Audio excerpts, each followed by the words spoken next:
Hello students, today we'll continue with the chapter the tourism industry and we will begin with the places of tourist interest.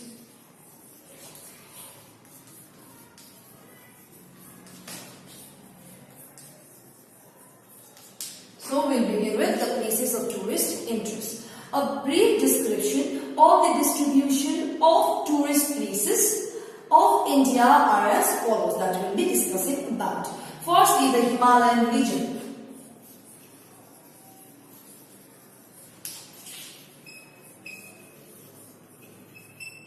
So, when we talk about the Himalayan region is at present one of the main tourist destinations, not only in India, but in the whole of South Asia. The entire length of the Himalayas, starting from the Jammu and Kashmir to Arunachal Pradesh and Meghalaya in the east, is dotted with different types of tourist centers. So when we talk about firstly Jammu and Kashmir, talking about Jammu and Kashmir, we have Srinagar, Jammu.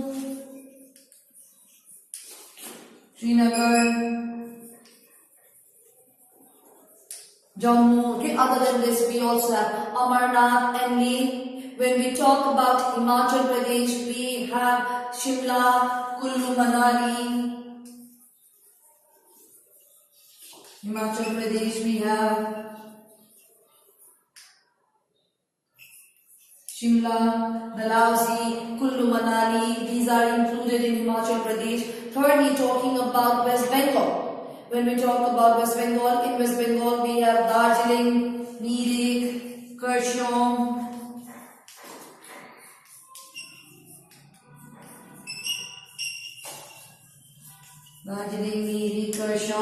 Kalimpong, etc. Gangtok in Sikkim and then Shillong in Meghalaya. All these are places of tourist interest in our country when we talk about the Himalayan region, which is turning out to be a very popular tourist destination.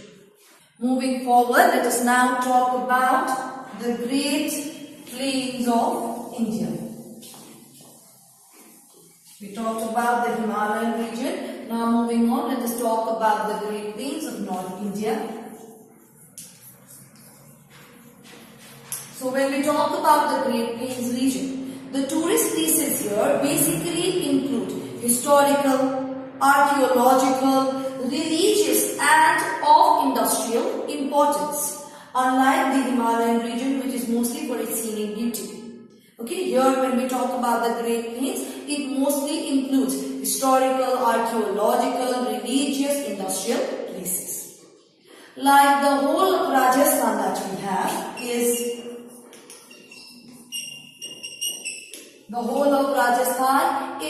famous for the palaces, forts, religious places, etc. Next we have is the Surajkund near Faridabad, has become very famous due to its annual craft mela. Chandigarh is well known for its world famous rock garden. Okay.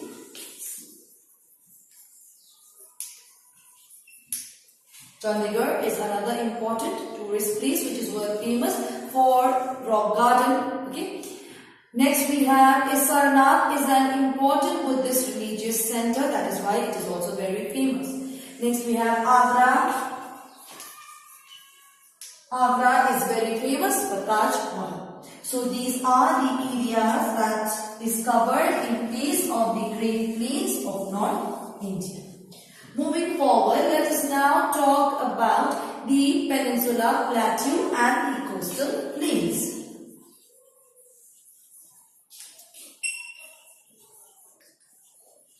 Peninsula Plateau and the coastal plains. So when we talk about the Peninsula Plateau and the coastal plains, this is a vast area with varied type of cultural and physical landscape and offers wide choice to the tourist. This offers wide choice to the tourists. Gujarat, where Porbandar is famous for being the birthplace of Mahatma Gandhi. Gujarat, which is world famous for being the birthplace of Mahatma Gandhi, is a very important tourist attraction. Next that we have is Maharashtra, is famous for Ajanta Ellora caves. Goa is famous for its scenic beauty.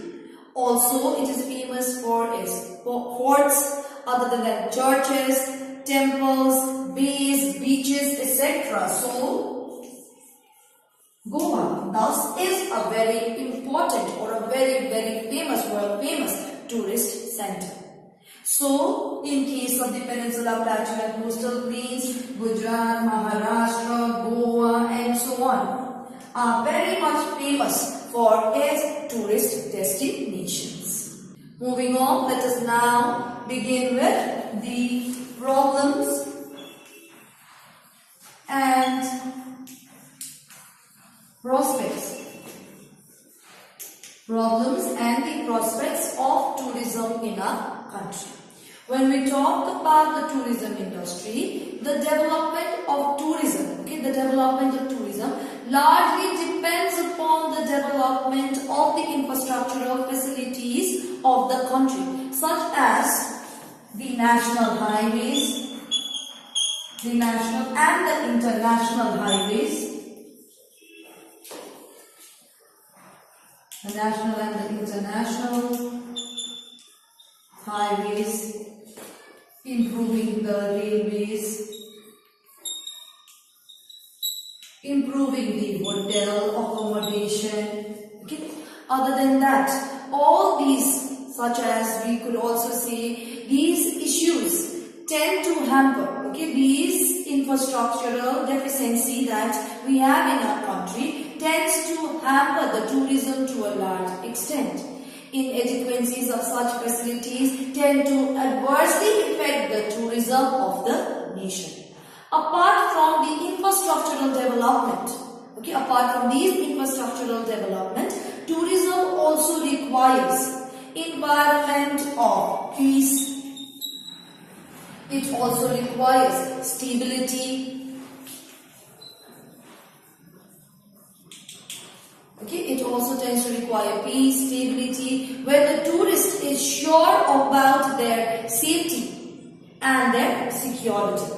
Whenever there is political unrest and fear of violence, political instability, fear of violence, political instability, fear of violence adversely affects tourism. Unfortunately, in case of our country, we tend to suffer from, or either one part or the other part of the country tends to suffer from strikes, or it is hit by bombs, etc., which highly, or we could say which adversely affects the tourism to a great extent. Now moving forward, when we talk about tourism,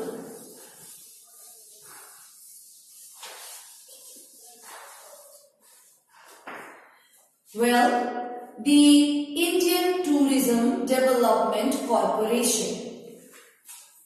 Indian Tourism Development Corporation was established in October 1966.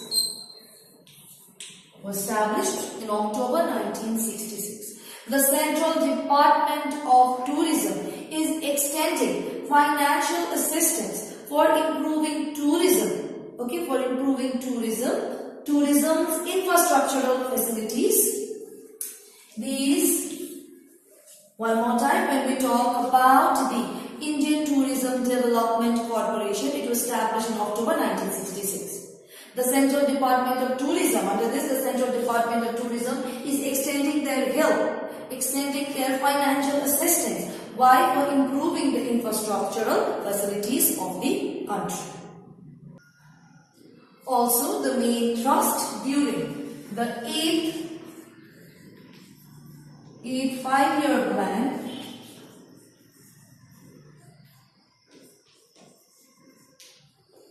8 5-year plan has been, firstly, development of selected tourist places or the areas. That is one of the main thrust of the 8 5-year plan. Secondly, development of trekking, wildlife and beach resort tourism is another important objective of the 8 5-year plan.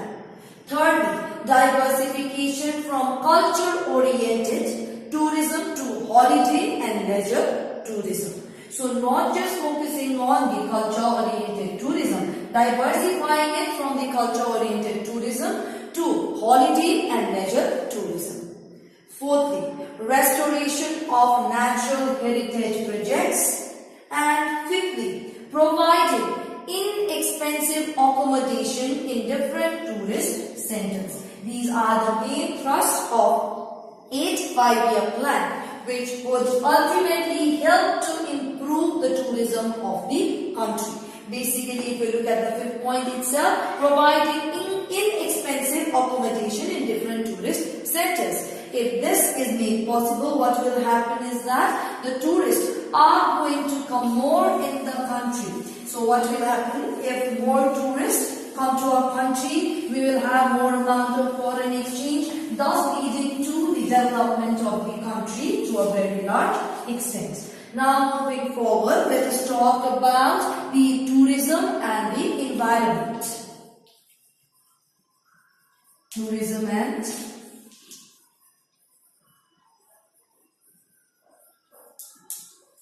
so when we talk about tourism and environment, the unplanned and unrestricted growth of tourism in the country has a great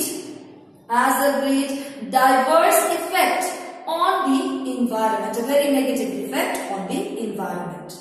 The origin and growth of tourism in India as elsewhere is mostly urban oriented, rather than being spread all over the countryside. It mostly focuses on the urban centers.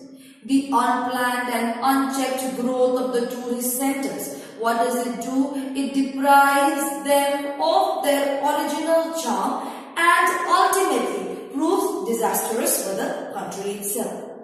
This is what is happening to some of the famous tourist centers like Shimla, Mussoorie, Darjeeling, etc., where sometimes even drinking water is not available to cater to the needs of the tourist. So tourism in a way hampers the environment in a very negative manner, which needs to be checked and controlled in order to protect the environment and for tourism and environment to go hand by hand. So through this we come to know that tourism tends to affect environment in a very negative or in an adverse manner. So we need to check on tourism in order to protect the environment so that in the long run tourism and environment can move hand in hand and development is brought in case of both, not just in tourism but also improvement of the environment is also taken care of.